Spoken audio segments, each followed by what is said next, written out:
ceux qui mènent à la vie se trouvent en haut. Hein? En haut. Afin qu'ils se détournent du séjour des morts qui se trouve en bas. Et ici, là, le pauvre est épargné du séjour des morts qui se trouve en bas, bien qu'on l'a déposé dans un tombeau. On a déposé son corps dans un tombeau. Mais son âme est transportée par des anges dans le sein d'Abraham, selon le verset 22, Luc 16. Et le riche, lui, il est déposé dans un tombeau et ensuite dans le séjour des morts. Hein? Dans le séjour des morts, hein? Le verset 23. Dans le séjour des morts, il leva les yeux, comme dit Proverbe 15, 24, puisque le sage, lui, il est transporté en haut dans le sein d'Abraham, et le riche, il est en bas dans le séjour des morts. Eh bien, le texte est clair pour confirmer Matthieu, Proverbe 15, 24. Il leva les yeux. Il leva les yeux. Hein? Étant dans le séjour des morts, il leva les yeux. Hein? Qu'est-ce qu'il voit? Hein? Il leva les yeux et tandis qu'il était en proie au tourment. Alors écoutez bien, beaucoup de gens vont vous faire croire que dans le séjour des morts, ou bien dans l'enfer, dans le Sheol ou dans l'Hadès, il n'y a pas de tourment. Mais détrompez-vous de ces hommes qui détournent la parole. Parce que c'est clair là. On vous donne l'exemple, le modèle. Et le Seigneur avait bien fait. Parce que sinon, nous ayons pris par ces hommes de loi d'aujourd'hui. Le Seigneur a bien fait de nous donner la différence de celui qui est sauvé et celui qui n'est pas sauvé. Avant le jugement, où sont les chrétiens? Avant le jugement, où sont les coupables? C'est ce que le Seigneur nous explique ici, là. Alors, ici, là, on me montre où est le juste, qui est Lazare. On me dit que Lazare se trouve dans le sein d'Abraham. On me dit aussi que le riche, les fidèles, les crédules et le coupable, il se trouve dans le séjour des morts, le verset 23, en proie au tourment.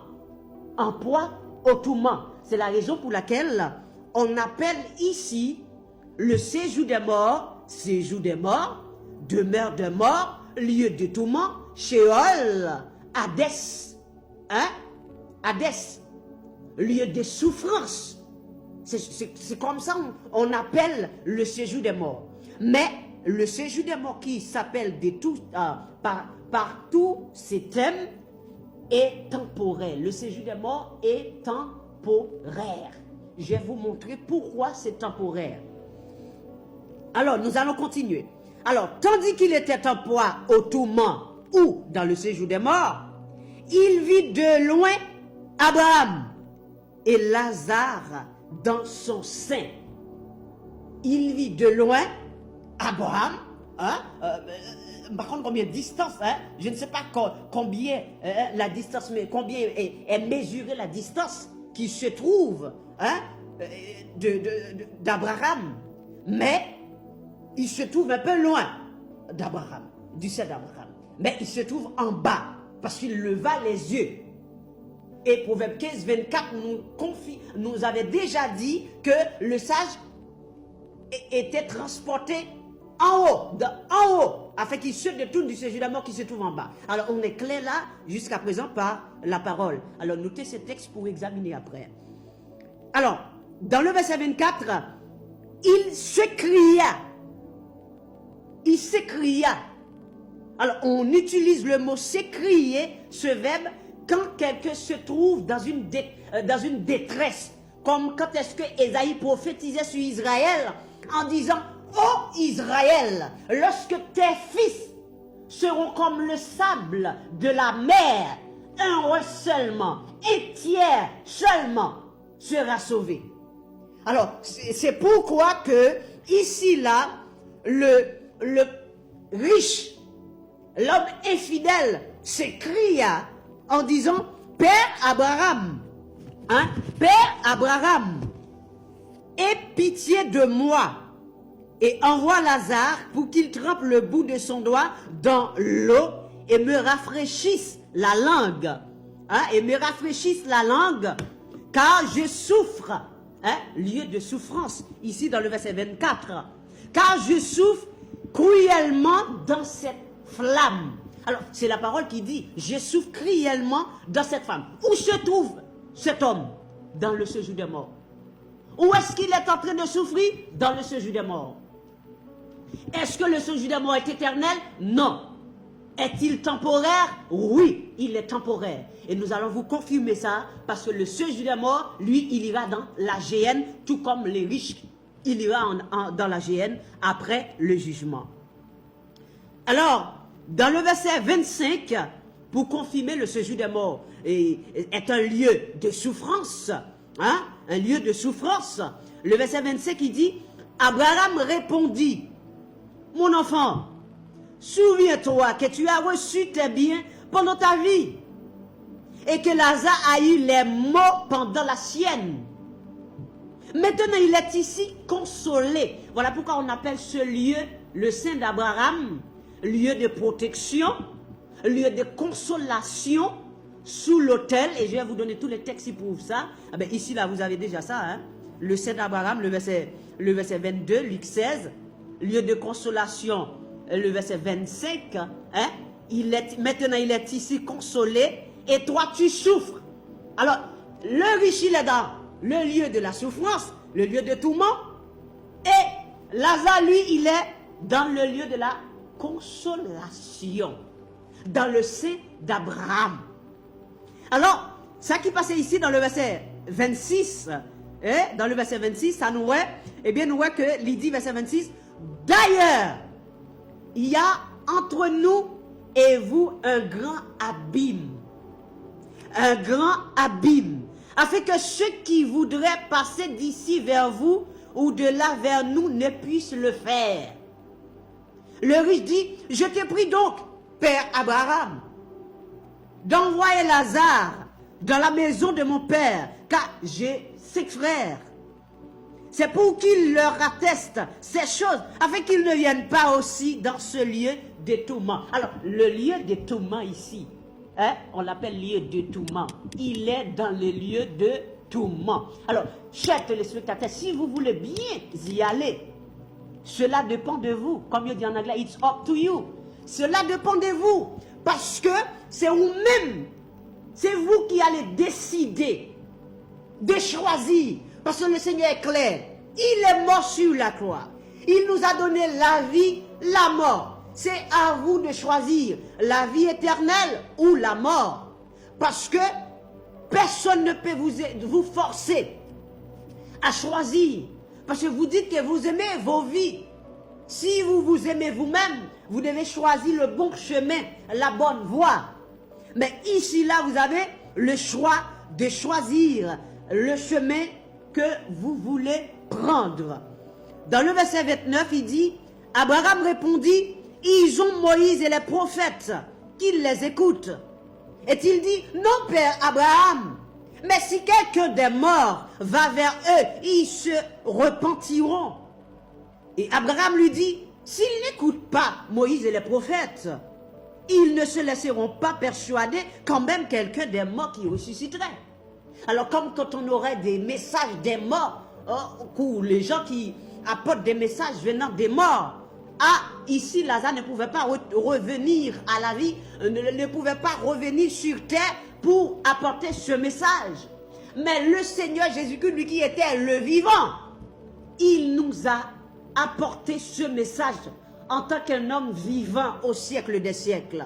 Alors ici là, nous avons comme description, en résumé de ces versets que nous avons lus ensemble, nous avons comme description le lieu où se trouve le pauvre s'appelle, on l'appelle le sein d'Abraham, le lieu de consolation, sein d'Abraham c'est le verset 22, Luc 16, lieu de consolation c'est le verset 25, et ici là, le lieu où se trouve l'homme riche ou les fidèles, ce lieu s'appelle, le verset 23, Luc 16, le séjour des morts, dans le même verset 23, c'est les lieux de tourment. Le verset 28, dans ce lieu de tourment. Alors, c'est le lieu de tourment. Et dans le verset 24, c'est le lieu de souffrance. Hein? Le lieu de souffrance. Dans les lieux qui a la flamme. Hein? Qui a la flamme. Et que les gens souffrent cruellement dans cette flamme, dans ce lieu de tourment. Jusque-là, je crois, au nom de Jésus-Christ, que vous commencez à comprendre pas mal de choses à propos du séjour des morts. Alors ici, là, on n'est pas encore dans la GN. Ici, on parle de l'enfer. On est toujours à propos de l'enfer qui est le séjour des morts. Ok? Alors, on est encore en enfer. Enfin, on est encore à discuter sur enfer. Ok, nous allons prendre d'autres textes pour parler de ce lieu de tourment qui est réservé pour les incrédules. Pour les incrédules. Ok, ici nous allons regarder encore. Nous allons regarder le lieu où se trouvent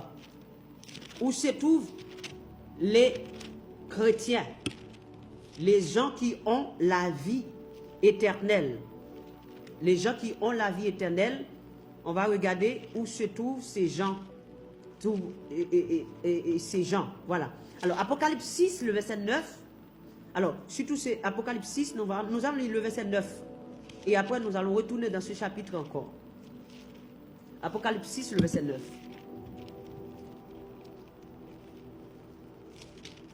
Apocalypse 6, 9, il dit 9, 10, 11. Alors, quand il ouvrit le 5e sceau, Apocalypse 6, verset 9, 10, 11.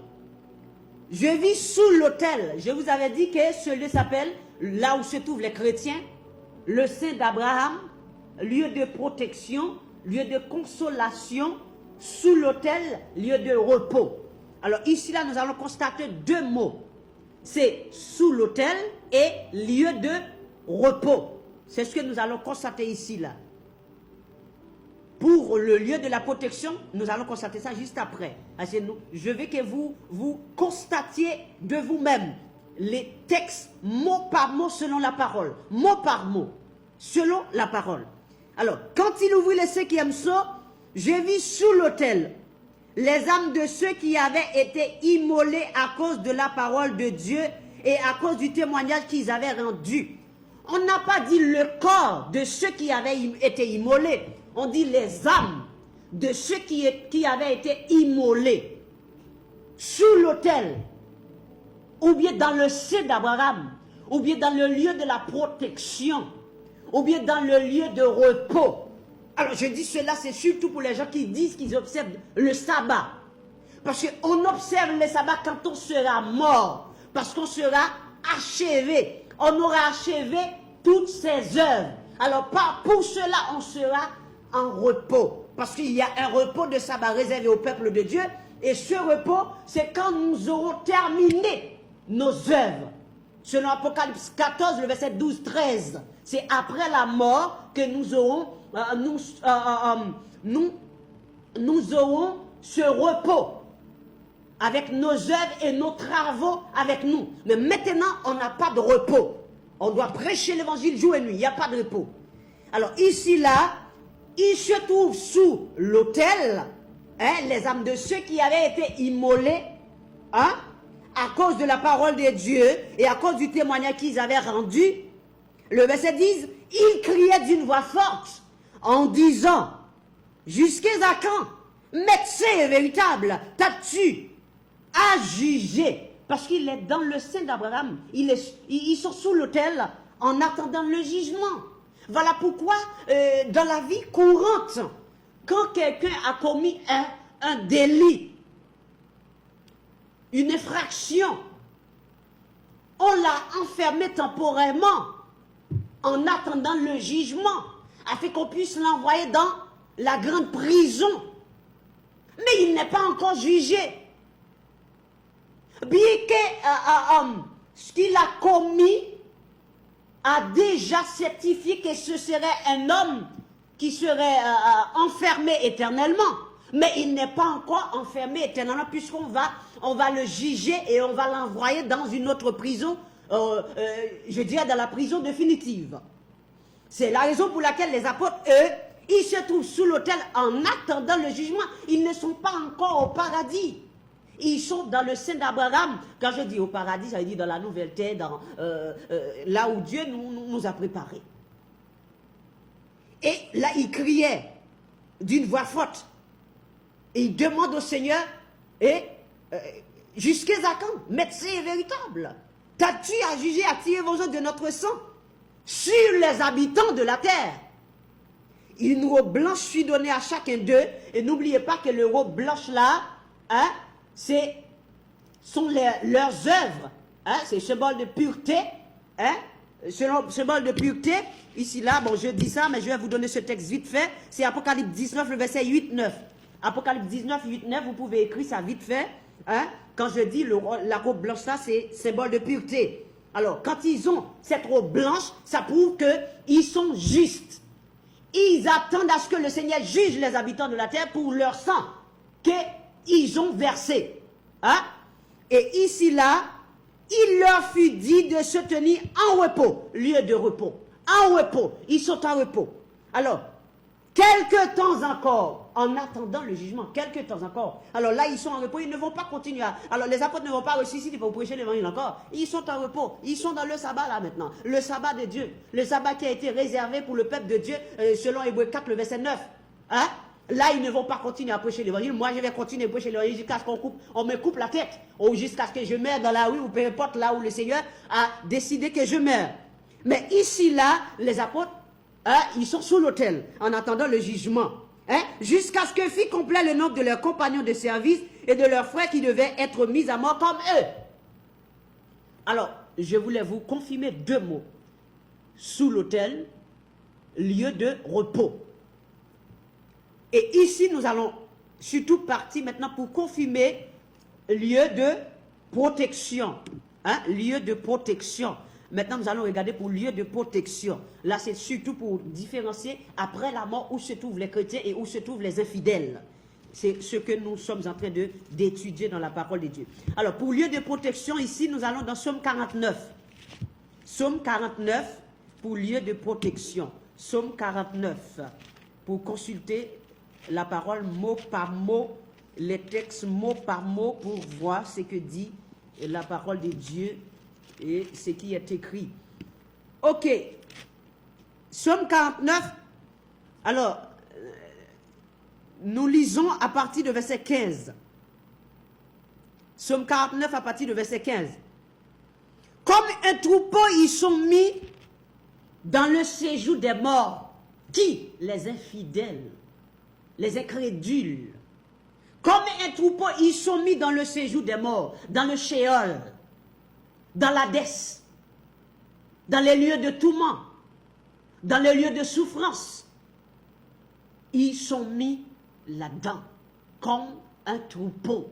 C'est la parole, ce n'est pas moi, c'est la parole.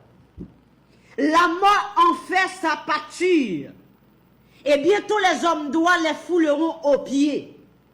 Leur beauté s'évanouit. Le séjour des morts est leur demeure. Je disais que on appelait ça demeure de mort. Hein? L'enfer, demeure de mort, séjour des morts, Sheol, Hadès, lieu de tourment, lieu de souffrance, hein? Lieu de calamité, lieu de l'affliction. Hein? Le verset 16 que nous voulions, le verset 16, pour le mot de la protection, hein? Le verset 16, Psaume 49, 16. Mais Dieu sauvera mon âme. Dieu sauvera votre âme du séjour des morts, car il me prendra sous sa protection dans le sein d'Abraham. Il vous prendra sur sa protection dans le sein d'Abraham, sous l'autel, dans le lieu de repos, dans le lieu de consolation, dans le lieu de la protection. Il vous prendra, il nous prendra. C'est ce que dit la parole. On est loin de parler de la GN là.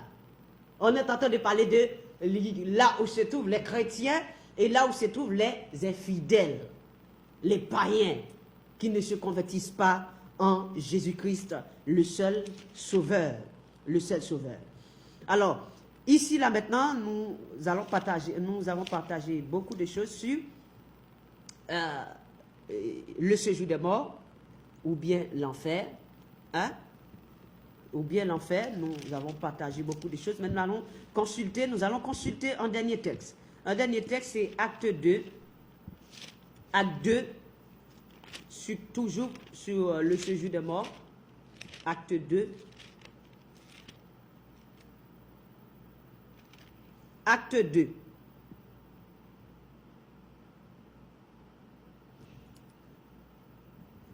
Acte 2.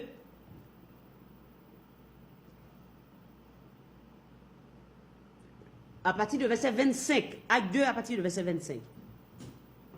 Alors, il dit ici dans la parole de la vérité, hein, car David dit de lui, de Jésus-Christ, je voyais constamment le Seigneur devant moi, parce qu'il est à ma droite, afin que je ne sois point ébranlé. Aussi mon cœur est dans la joie, et ma langue dans l'allégresse, afin que je ne et dans l'allégresse, et même ma chair reposera avec espérance.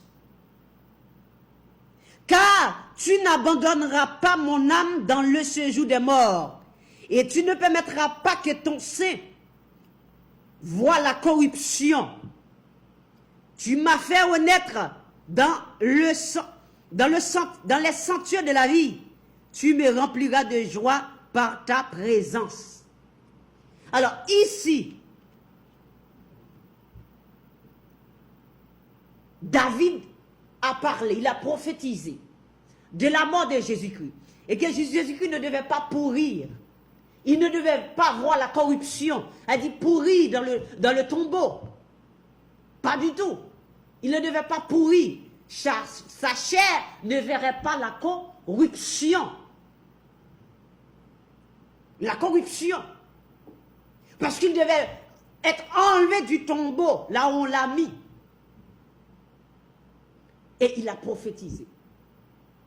Le Seigneur ne devait pas descendre. Le serviteur du Seigneur ne devait pas descendre dans le séjour des morts. Ce n'est pas le lieu pour les chrétiens. Mais pour son pire ennemi, ce n'est pas le lieu pour lui. Et si le Seigneur nous dit que nous devons nous aimer les uns les autres, nous ne devons pas aimer quelqu'un, nous ne devons pas accepter quelqu'un que nous aimons aille dans ce lieu de tourment. Alors ici, là, c'était le dernier texte sur le séjour des morts. Alors maintenant, nous allons constater pour la GN. Nous allons constater pour la GN. Et surtout, est-ce que ce feu est éternel? Mais avant d'entrer sur le mot de la GN, il y avait un texte que j'ai failli oublier de vous confirmer. Oh là là là là. C'est Apocalypse 6 maintenant. Je vous avais dit que le séjour des morts, hein? Et je vous avais dit que le séjour des morts ira dans la GN. Hein? Eh bien, je dois vous confirmer ça. Et je devais aussi vous prouver que le séjour des morts est un esprit et un lieu en même temps. Un lieu, un demeure, un esprit qui retire ces esprits. Et c'est Dieu qui permet que ça soit comme ça. Alors nous allons voir surtout que le séjour des morts ou bien l'enfer est un esprit. Hein, c'est ce que nous allons constater. Apocalypse 6, la parole nous confirme tout cela. Apocalypse 6, le verset 8. Alors le verset 7. Apocalypse 6 à partir du verset 7. 6 à partir du verset 7. Quand il ouvrit le quatrième sceau, j'entendis la voix du quatrième être vivant qui disait, viens. Je regardais le verset 8 et voici parut un cheval d'une couleur pâle. Celui qui le montait nommait la mort. Alors la mort, n'oubliez pas, je sais que vous savez ça déjà, que la mort est un esprit. Et des fois, quand on est emparé par cet esprit de mort, il faut le chasser au nom de Jésus-Christ. Alors, qui montait ce cheval? C'était la mort. Et le séjour des morts l'accompagnait. Ah! Il y a quelque chose que vous ne saviez pas. Regardez bien le texte. Hein? Je regardais et voici parut un cheval d'une couleur pâle. Celui qui le montait se nommait la mort. Oh, la mort sur un cheval. Et le séjour de mort l'accompagnait. Alors, la mort et le séjour de mort, les deux, hein, ce sont deux copains. Hein, deux copains. Hein, deux copains, un copain inséparable.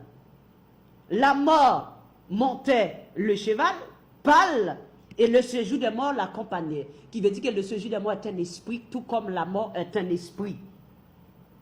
Le pouvoir leur fut donné sur le cas de la terre, pour faire périr les hommes par l'épée, par la famine, par la mortalité, par les bêtes sauvages de la terre. Hein? C'est-à-dire, ils auront ce pouvoir d'exterminer les hommes, les incrédules, ceux qui n'obéissent pas à la volonté de Dieu, ceux qui ne connaissent pas Dieu et qui n'obéissent pas à l'évangile de notre Seigneur Jésus-Christ. La mort et le séjour des morts auront ce pouvoir sur eux, de les exterminer par la mortalité, la famine, par des bêtes sauvages, parce qu'ils n'avaient pas reçu Christ. Parce que beaucoup de gens pensent après l'enlèvement de l'Église, ils auront la possibilité d'accepter l'évangile. Mais si vous lisez bien 2 Thessaloniciens 2, le verset si vous pouvez le chapitre, hein, le verset 9 à 12, ou lisez le chapitre, vous comprenez bien. Et que Dieu vous enverra une énergie d'égarement, une énergie d'erreur, une énergie d'étourdissement, un esprit d'égarement, afin que vous puissiez croire au mensonge comme vous le croyez maintenant. Parce que beaucoup de gens vont dire, bon, puisque je vois que l'église est enlevée, alors là, je vais croire. Mais non, vous aurez un esprit d'égarement, vous continuerez à croire dans le mensonge et que vous périrez, comme dit la parole. Parce que le temps que vous avez, c'est maintenant. Si vous voulez être sauvé, c'est maintenant. Maintenant. Au moment où l'église, où la trompette sonne, et que vous puissiez être enlevé. Si vous n'êtes pas enlevé avec l'église, vous perdez, vous périssez. Vous n'aurez pas la vie. Vous n'aurez pas la vie. Alors ici, nous voyons que le séjour des morts, qui est l'enfer, qui est Sheol, qui est Hadès, hein, c'est un esprit. Hein, c'est un esprit. Parce qu'on dit bien que ces gens, les morts se trouvent dans le séjour des morts. Or là, on dit que le séjour des morts était sur le cheval avec la mort. Hein? Somme 49, le verset 15-16 est très clair. Hein? Leur demeure, c'est dans le séjour des morts. Mais c'est un esprit. Qui peut comprendre la parole de Dieu? Qui peut aimer la grandeur de Dieu? Qui veut aimer la grandeur de Dieu? Qui peut corriger le Seigneur? Qui peut lui conseiller? Parce qu'il est grand, il est insondable. Hein? Comme dit l'apôtre Paul, ô profondeur de la sagesse et de la science de Dieu. Hein? Aux profondeurs de la sagesse de la science de Dieu. Un Dieu insondable, que ses voies sont incompréhensibles. Hein? Dans la demeure, dans le lieu où se trouvent les morts, ce lieu est un esprit. Alors, est-ce qu'on peut dire que ces gens-là, ce sont des gens physiques, mais ce sont des esprits comme eux, mais qui sont retenus par le pouvoir du Seigneur? Parce que, vous voyez là, ici dans le verset 8, Apocalypse 6, c'est Dieu qui a donné le pouvoir à la mort et au séjour des morts d'exterminer les hommes. Ces esprits sont comme des instruments de vengeance pour le Seigneur. Tout comme quand le Seigneur utilisait Nebuchadnezzar, hein, utilisait le roi de Perse, le roi de Babylone, le roi d'Assyrie, le roi de la Syrie, hein, pour inciter Israël à marcher correctement selon ses voies. Quand Israël a péché contre le Seigneur a fait appel à un instrument de correction, un bâton de correction qui est le roi de la Syrie ou bien le roi de Babylone. Hein? Et à l'arrivée de ce roi, eh bien, Israël est, comme on dit en créole, il mettait Israël en chauffage. Parce que normalement, quand on viole la loi de Dieu, Dieu fait en sorte à ce que quelqu'un nous frappe. Dieu utilise un bâton pour que nous puissions être corrigés par sa main. afin que nous ne soyons pas jugés et condamnés avec le monde. Ici, là, nous avons déjà prouvé que le séjour des morts est un lieu et en même temps est un esprit. Vous avez bien vu ça selon la parole. Alors ici, là, c'était le dernier texte pour clôturer sur le séjour des morts ou bien l'enfer. Que les gens disent tout le temps l'enfer, l'enfer, l'enfer, c'est comme si l'enfer c'est la GN, l'enfer n'est pas la GN. Et maintenant, on va